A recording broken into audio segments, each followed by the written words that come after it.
বিষয়ে কিছু আমলের ওয়াজ করবো, যেহেতু আমি কারামার ওয়াজ করেছি এবং গত জুমায় আমার অনেক অসুস্থতার কারণে আসতে পারি নাই, সেজন্য দুঃখ প্রকাশ করছি। আল্লাহ পাক তাআলা আপনাদের মহব্বতকে কবুল করে বলেন আমিন। যাই হোক, সময় সংক্ষেপ, আমি ভূমিকা লম্বা না করে পবিত্র কালামে পাকের 114টি সূরা থেকে সূরা মায়েদা শরীফের 6 নম্বর আয়াতে মুকদ্দাসার সামান্য অংশ বিশেষ আপনাদের মাঝে পাঠ করেছি। যদি দোয়া করেন, আপনাদের দোয়া যদি হয়, মদিনা পাক থেকে নবীর নেকাহ করার যদি হয়, ওই আয়াত নিয়ে কিছু কথা বলে, কিছু কোরআন হাদিস পড়ে আপনাদের কাছ থেকে বিদায় নেব। আল্লাহ আমাদের শুনে আমল করার তৌফিক দান করুন।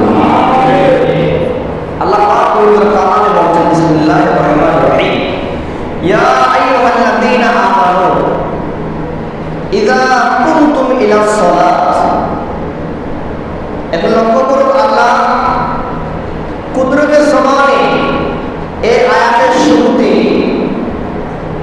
সমস্ত মুসলমানদেরকে বলে নাই, সমস্ত মানুষদেরকে বলে নাই, আল্লাহ নির্দিষ্ট করে এক দলের মুসলমানদেরকে বলেছেন যারা সত্যিকারের